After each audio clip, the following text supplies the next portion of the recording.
I'm here to talk to you today about Wavering Eyes.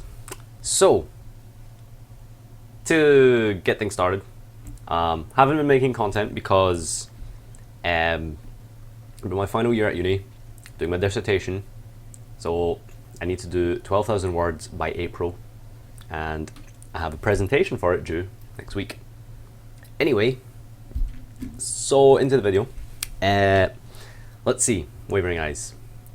I am of the opinion that as we move closer and further, deeper into the pendulum format, especially with Magicians coming out next week, I'm of the opinion that Wavering Eyes needs to go. Needs to go. Let me present some arguments for you, one at a time. Why does Wavering Eyes need to go? Number one, it's unsearchable. So in the pendulum mirror match, that makes it very sacky. So sometimes you can just lose because your opponent has one more Wavering Eyes than you do. On the other hand, Wavering Eyes is a pretty skillful card to use. If you want to combo off, use the Wavering for 2 effect, then, you got a lot of decision trees there. That's one argument. Second argument, Wavering Eyes is really skillful to play around and to chain to. So if I reading that my opponent has a Wavering Eyes, I can use my Wavering Eyes to counter theirs, but they're obviously trying to play around my Wavering Eyes. So you have this like crazy double bluff mind game going on, right? So that's one, good thing about it, right? So it's pretty skillful. So there's arguments on both sides, right? I can totally understand that. However, the one argument that tilts it, I would say, would be the fact that, going back to my first point, Wavering Eyes isn't searchable. The skill factor of Wavering Eyes assumes that both players can easily access Wavering Eyes. Wavering Eyes is a 3-of that you're not going to see in a lot of your games. Probably like half, maybe more of your games, you're not going to see Wavering Eyes at all. Your opponent, on the other hand, might Wavering you for 4. So as we're going into a format where you pretty much need to play a pendulum deck or just quit, or Cosmo, and you could play that ignorant shit if you want.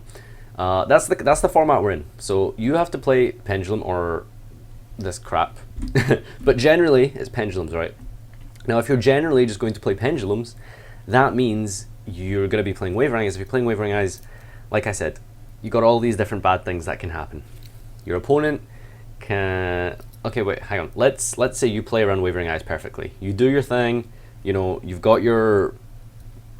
You wait till your opponent sets in the end phase before you chain yours during their end phase, for example. You don't just flip it as soon as they activate both scales. You've done everything correctly, and then they chain another Wavering Eyes. So, yeah, the worst thing in the world is to have your Wavering Eyes that you played around, that you activated second, as Chainlink 2 get Wavering Eyes by their second Wavering Eyes. That is pretty shitty. And the thing is, Wavering Eyes is a blowout. Like, maybe like Pepe next set could play out of a Wavering for 4, but generally, most pendulum decks, we've tested Magicians as well, we've tested Mage Spectre Magicians, we've tested all those different variants, we've kind of come to the conclusion that Wavering is a blowout.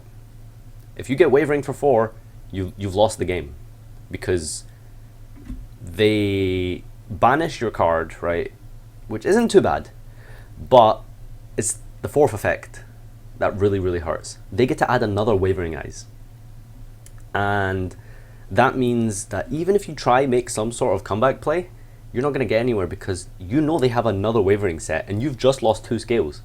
So you're going to have to establish another 2 scales for that second Wavering Eyes with the 4 effect, and then activate another 2 more scales somehow. It's too much. It really is. It's too much to play through.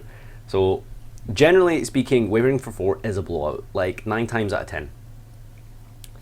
So to conclude, I think that on one side you do have a good argument saying that it's a very skillful card to play around.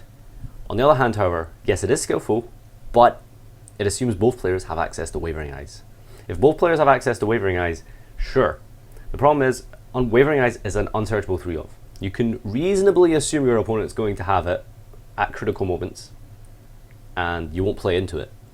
However, they might have a second one. They might just draw Wavering Eyes throughout the whole match more than you've drawn it. Maybe they see it every game, you see it one of your games. And it's just, you just can't play around that. You just cannot play around that. You know, sometimes the numbers just don't go your way. Sometimes the numbers go your way. But at the same time, it's like, that shouldn't be the case, you know? You should be able to just like Wavering like skillfully. You should be able to just like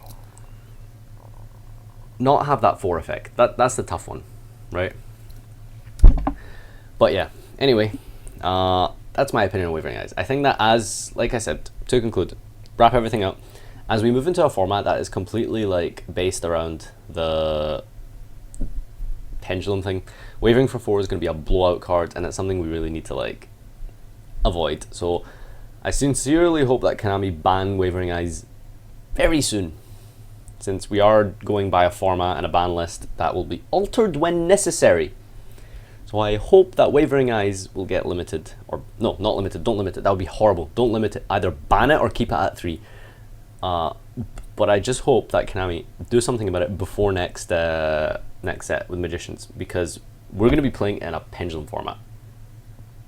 And getting Wavering for 4, getting double Wavering is not going to be good. So let me know what you think down below, etc., the usual, and I'll see you next time. Come, face me, give in to your pride, show me your greatness.